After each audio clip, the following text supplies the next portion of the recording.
Right now, someone is controlling your thoughts. And they haven't said a single word.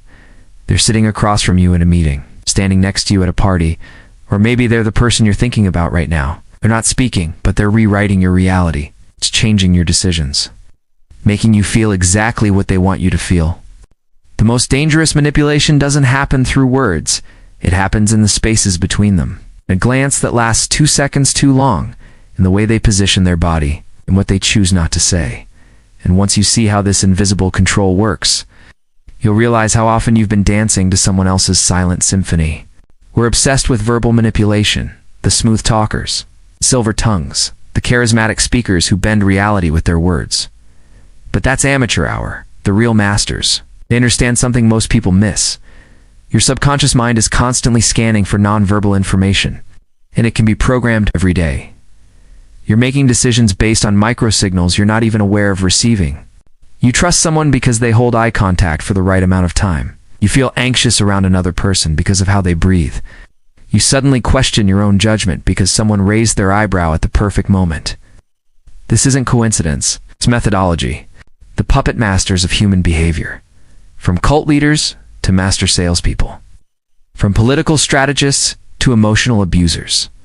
They've weaponized the language your brain speaks fluently, but your conscious mind barely recognizes. Body language, spatial dynamics, timing, silence, and they're using it to control you right now. Nonverbal manipulation operates through 4 primary channels.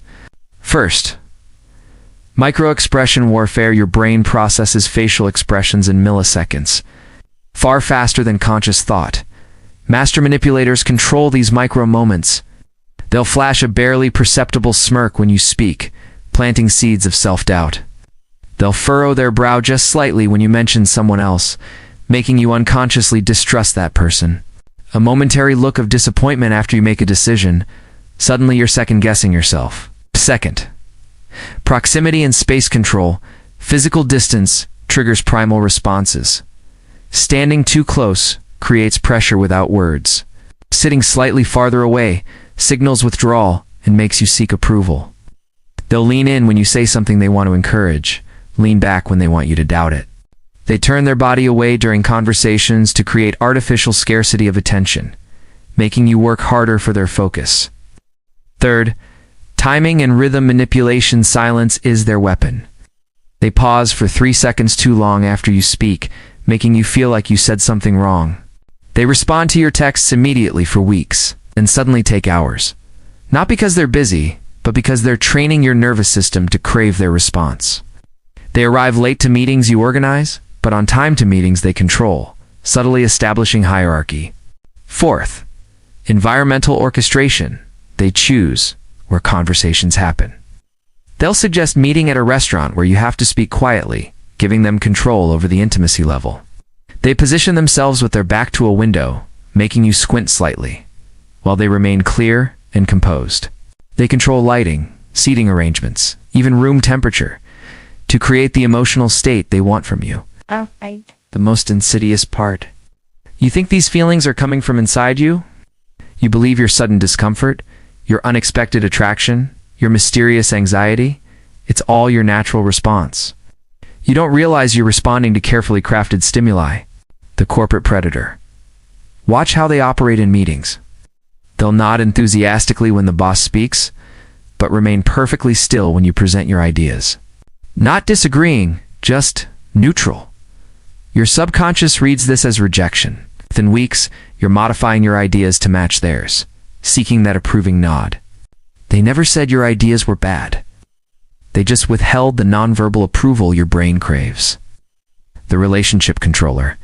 They master the art of manufactured withdrawal. After an argument, they don't give you the silent treatment. That's too obvious. Instead, they become subtly less animated around you. Their smiles are a fraction smaller. Their touches last a half-second less. Your nervous system detects the change even though your conscious mind can't pinpoint what's wrong. You find yourself walking on eggshells, trying to earn back a warmth that was deliberately withdrawn. The social circle manipulator. At parties, they use spatial positioning like a chess master. They stand with their backs slightly turned to someone they want to exclude, creating an invisible barrier. They mirror the body language of people they want to influence, while subtly contradicting the posture of those they want to diminish. Watch a skilled manipulator work a room. People unconsciously form clusters around them, while others find themselves gradually pushed to the periphery.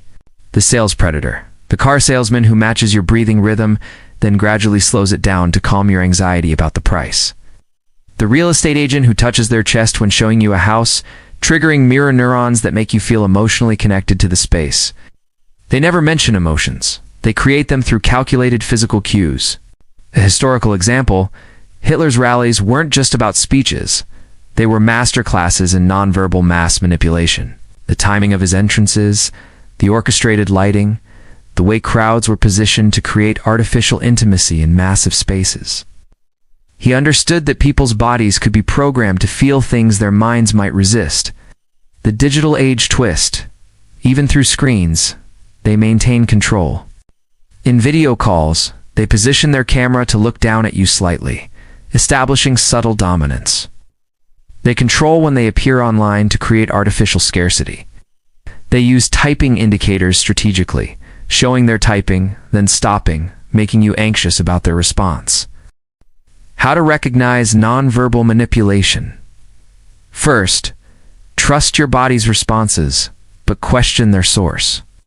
If you suddenly feel anxious, uncomfortable, or doubtful around someone, ask yourself, what specifically is triggering this?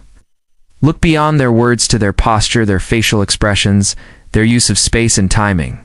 Second, watch for inconsistencies between verbal and nonverbal messages. Someone saying they're happy to see you while their body language remains closed. Someone claiming to support your idea while their facial expression suggests skepticism. Third, notice artificial patterns. Does this person's behavior toward you change in predictable ways? Do they become distant right before you have important decisions to make?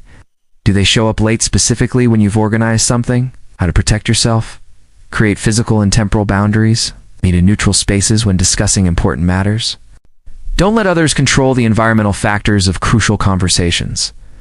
Practice conscious breathing and posture awareness. When you maintain your own centered presence, you're less susceptible to others' nonverbal influence. Document patterns. Keep track of how you feel around certain people and when those feelings occur. Manipulation relies on you not noticing the patterns. The counter strategy. Don't try to out-manipulate the manipulator. That's fighting fire with fire. Instead, become so aware of these tactics that they lose their power over you. When you can see the strings, the puppet show stops being effective. Use direct communication to disrupt their strategy. I notice I feel anxious when we meet in your office. Let's try a coffee shop next time. I'm getting mixed signals from what you're saying versus your body language. Can we clarify? Here's what the master manipulators don't want you to know.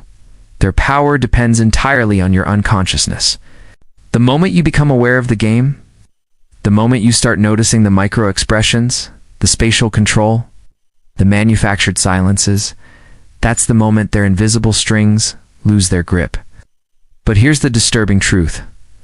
Once you see how this works, you'll start noticing it everywhere.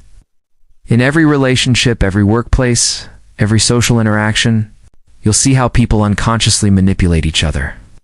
How you've been both victim and perpetrator of these silent power games, and that awareness will change you forever. You'll never again mistake manufactured feelings for authentic ones.